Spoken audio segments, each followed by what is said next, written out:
Hey guys, welcome back this week. We are getting ready to wrap the season up in the next episode. Today we're going to be talking about the way that we understand the world and our worldview, our family roles and expectations, and how all of those things are really tied together and shape and affect our parenting and relationship styles. So let's get into it. Welcome to the Momship Mastery Podcast, the ultimate destination for moms seeking balance, connection, and growth in their journey through motherhood. I'm your host, master's level therapist and life coach, Andrea Baker. Here at the Momship Mastery, we believe that motherhood is a purposeful journey filled with discoveries, challenges, and countless opportunities for growth. Our mission is to provide you incredible moms with the wisdom, inspiration, and tools to flourish as you nurture your relationship with yourself and those around you. Each week, we will dive into transformative conversations, therapeutic insights, and practical tips to empower you to thrive as a mom while still maintaining your unique identity. From self-care strategies to relationship building, from spiritual growth to parenting insights, I've got you covered. So if you're ready to embark on this journey with us, hit that subscribe button and let's explore the world of motherhood, relationships, and growth together. Remember, you're not alone on this journey, and we're here to support you every step of the way. Our expectations are really closely related to our experiences, and we kind of begin to expect things based off of these experiences. When we start to look at our life and our ideas this way and really start to break this down, we begin to understand the why behind a lot of the actions that we have and a lot of the actions of those who have raised us or who have had influence over us. I really want to start off with this point that our experiences and expectations are so closely related. And while that may seem like a simple thing to say, I don't think it's something that we often give a lot of thought to in our everyday lives. Like, we build and create our expectations of people, of society, of our work, our goals. All of those expectations some way have to do with something we've experienced. So if we experience success in one area, then our expectations in that area kind of reflect that success we've already experienced. Or if we are around mentors that have taught us or have exposed us to certain things, that begins to become our expectation. And it goes the same with our parenting style and with our relationships, right? If we grew up experiencing this parental style that was very direct and clear, then that's how you expect people to communicate with you. But if that's not your experience, then when people are coming at you in that way, it disrupts the view of the world that you have. We're going to break that down and try to figure out why that is and how do we respond in that way. Yeah, so when we break this down, it helps us understand the why behind our actions and the actions of those who raised us or influenced us, because their experiences affected the way they show up in the world. So when we start to understand and really break down these patterns and these expectations, then we start to see how the experiences are related to it. So I want to start with understanding family patterns. Family patterns are often things that are unnoticed. I know for me, I didn't really understand or even consider family patterns until I got into grad school and I had an assignment, a 3-generational genogram. This assignment was basically to help you see how your family functioned over the past 3 generations, to notice any patterns, any positive patterns, negative patterns of addiction, patterns of communication, all of those things. So you really are able to break this down and look at the generations behind you to foretell how things could possibly go if things are continually done in the way that they were done before. I remember being in grad school, early in grad school, when this assignment was given, and I was grateful that my grandmother was still alive when this assignment was given, and I was able to really ask her some of these questions about her upbringing, understanding, and the patterns that she saw in her family. And without these types of conversations, I don't think I would have had the understanding that I have of why my grandmother parented the way she did, why she had the types of relationships with her siblings that she had. I think one of the things we do is we don't ask a lot of questions.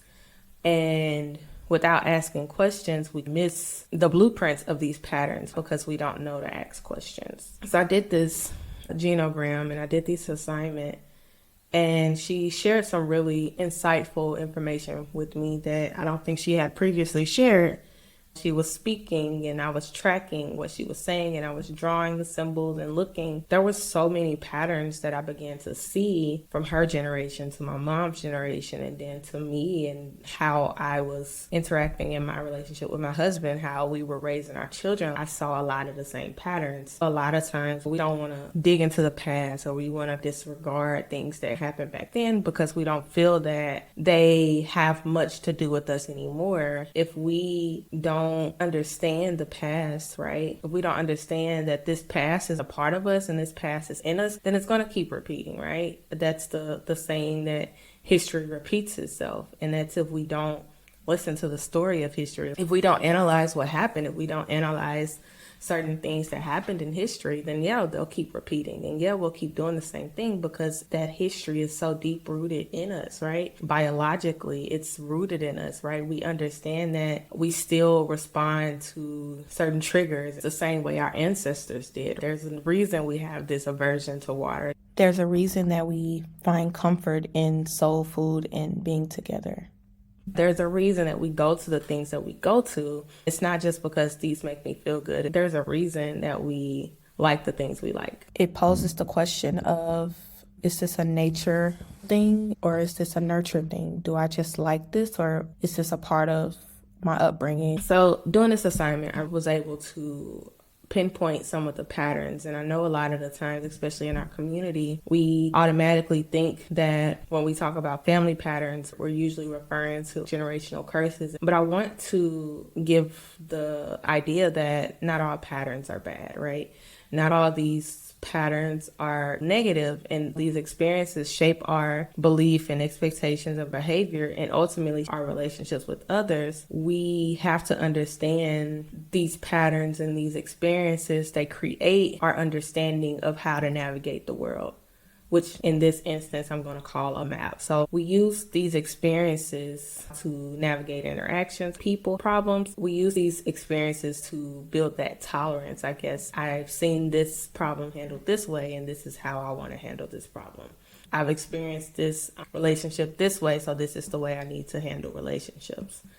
Here's an example. I grew up in St. Louis, where my husband kind of grew up in rural Mississippi. My experiences taught me that I needed to be more cautious. I needed to be aware of my surroundings, hypervigilant, cautious of people. His experience made him super friendly. Everybody was family. He grew up, you speak to everybody around you out of respect. You build a strong bond with your community. So when we are in the same situation, we're responding to it differently. Initially, when I first moved to Mississippi, I didn't speak to everybody. I was just looking. Like, I was very kind of on edge, I guess you would say. And it was weird to me because everybody just kind of was so trusting. Everybody was just, they knew everybody. They grew up with these people their whole life.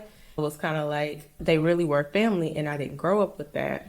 So the way that I handled interactions, the way that I handled like responding to people and responding to situations was a lot different. So we had to recognize that our maps were very different. So initially, when we started to raise our children, we had to understand, like, yes, this is our maps, but this isn't the map of the world. So while this isn't a bad thing, while these are key components, it's not their whole map.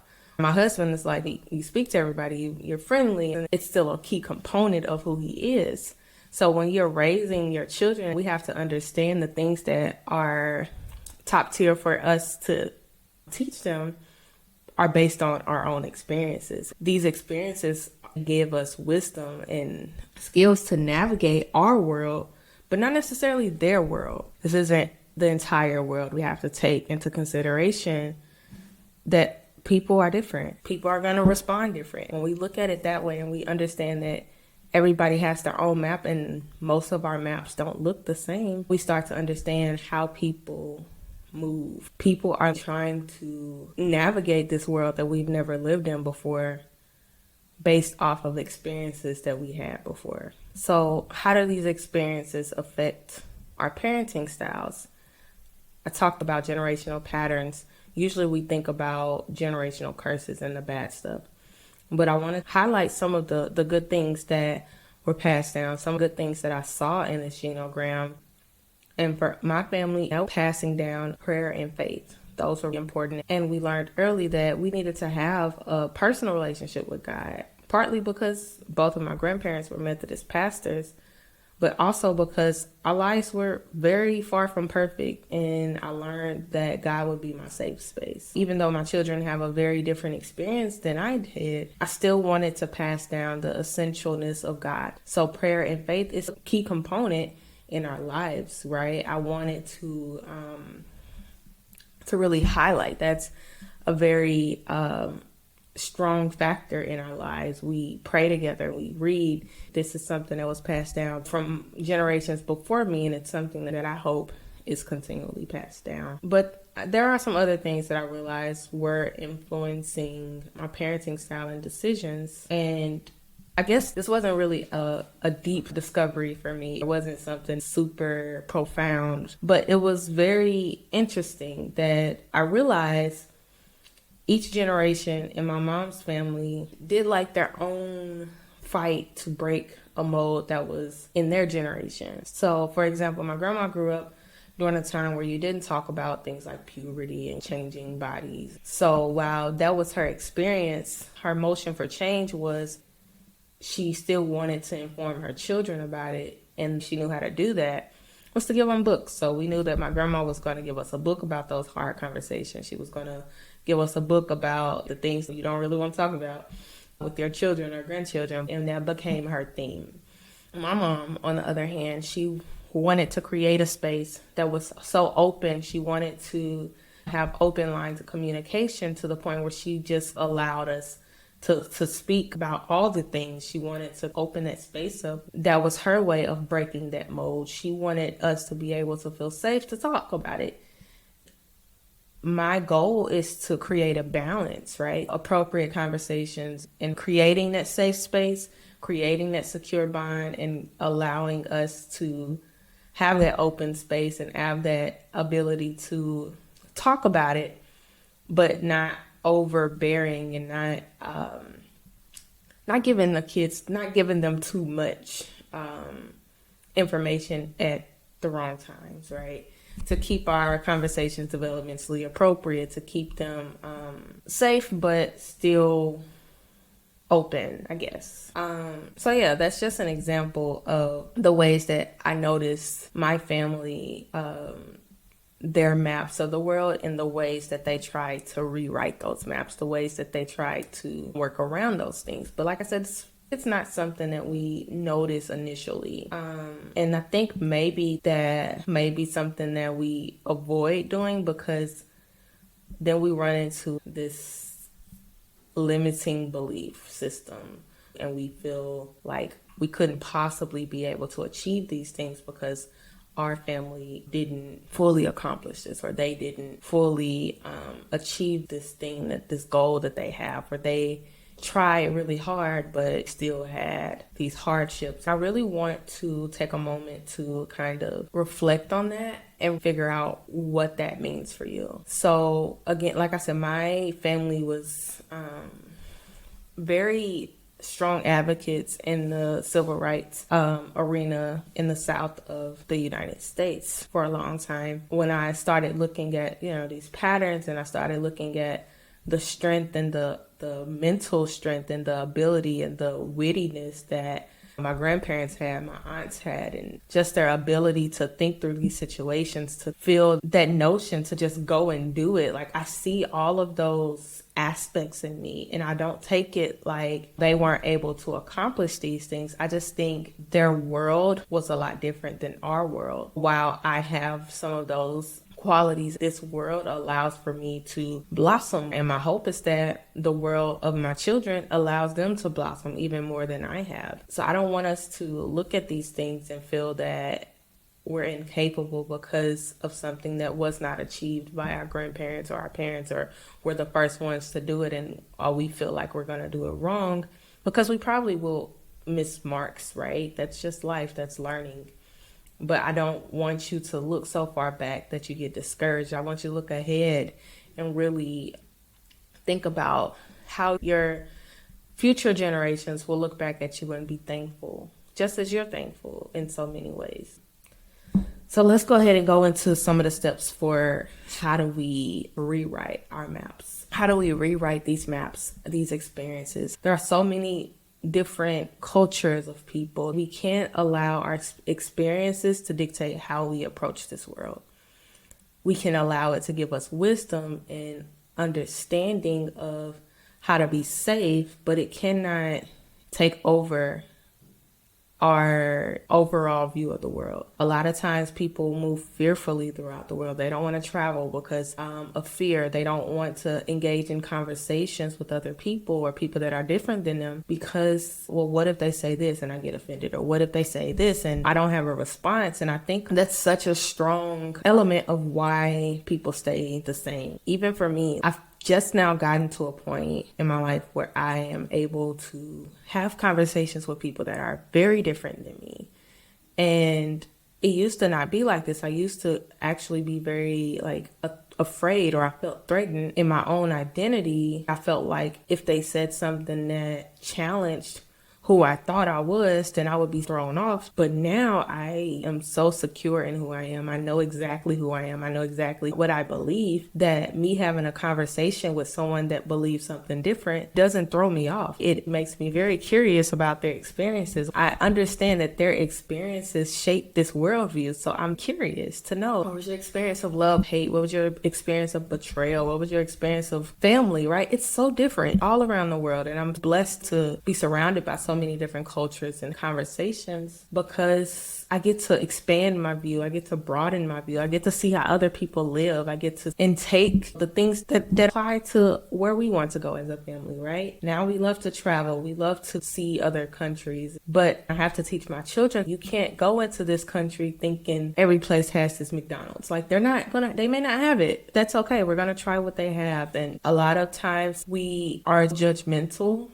when people do things differently than us, that it makes us not want to try it. But I want to challenge that. I want to challenge you guys to step into a place of curiosity. And even if you have to do it one small step at a time, like looking on YouTube or reading a book, finding someone in your community that's a little bit different than you. All of these things help us to broaden our perspective, and we're going to need a broad perspective because our world is not the only experience. We won't open ourselves up to new experiences if we don't start opening our perspectives and what we're allowing ourselves to see. We need to evolve and reflect on the things that make us feel hesitant. And we want to do this, of course, with empathy and understanding. It's going to be hard. Your brain is automatically operating to say, this is right, this is wrong. This feels right, this feels wrong. This is how we're supposed to do it, how we're not supposed to do it, because that was your experience. But we can teach our brains to do things differently. That's that neuroplasticity where your brain is able to grow and able to change. We're able to change our minds.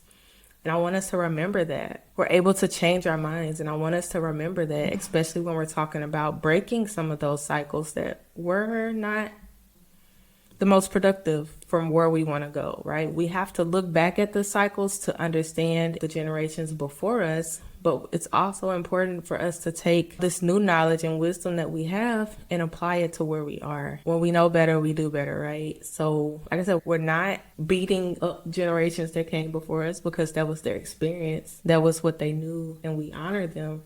But we also understand we can't continue to do the same things. We can't continue to do the same things. If we're looking at our children and we don't see the results we want to see with them, then maybe we need to figure out, what are we doing? Maybe we're doing something that we didn't even respond to as their age. We'll find ourselves doing some of the same things that our parents did. We have to remember back when we were that age. Did I even respond to this? How did I respond to this? Why did I respond in this way? How did I feel? And then when we look at our children, we understand differently. We understand, okay, maybe I need to change the way I approach this. Most times I found that my own healing really takes place in these changes that I'm able to make with my children. It may have looked differently for me, but I can't hold on to that notion that, okay, it wasn't done for me, so I'm not going to do it for them. That's not their fault. It's not their fault that I've experienced the way I experienced it, but it is my responsibility that I give them life in the best way that I can. Like, it's my responsibility, it's me and my husband's responsibility to give them the best we can. And we can't give them the best if we're holding on to what was done to us. We can't give them the best if we're not dealing with that, right? And sometimes I feel like I'm healing myself every little decision that I make for them, every little change that I make for them, every time I don't snap out. And like I said, this looks different for me, but God has given me such a mandate to give them a fresh start. And he can trust that I will do that even with the experiences I've experienced. And I don't believe any less for you. I know that you desire to create healthier dynamics for the next generation. You desire to broaden your perspective and give your children new experiences. Remember, nothing is wrong with your map. It's your map. I just want us to understand that it's not the world, okay? Yeah. So once you understand that this is your map, then it's great for us to be able to communicate that with other people. This is how I experience the world. This is how I understand the world. So this is why my response looks this way. And I promise that it makes the world a difference in our communication. Whether you're communicating with your children, your spouse, your friends, when we explain to people, this is why I respond the way that I respond, or this is why I say the things that I say, it's not an excuse. I'm telling you this because you're important enough to me that I want you to understand where I'm coming from and help me to understand your map of the world. Then we can figure out how to talk to each other in a way that's safe and brings about the results we're looking for. But that's a conversation for next week. Next week, we're going to talk about communication. I hope that this was helpful to you. I know this is our safe space for moms, but I really feel like this is a conversation that's going to be beneficial to anybody, honestly. It's a conversation I have with many clients to reshape our thinking and broaden our perspective. I hope this was helpful. See you guys next week. That's all for today, and I hope that you're feeling inspired to navigate your shifts with grace and authenticity. But remember, you don't have to do this alone. Our growing community is here and ready to support you. You can find the link to that one in the show notes. If you enjoyed this episode, I want you to subscribe, leave a review, and share it with a mom who may just need a little support and encouragement. Don't forget to connect with us on social media. We are on Instagram and Facebook at Momship Mastery, and those links are also in the show notes. Before we go, here's my little reminder. You are an incredible mom, and you have the power to nurture your inner well-being and create meaningful connections and relationships. Embrace the journey, cherish the moments, and continue to thrive in your momship journey. Until next time.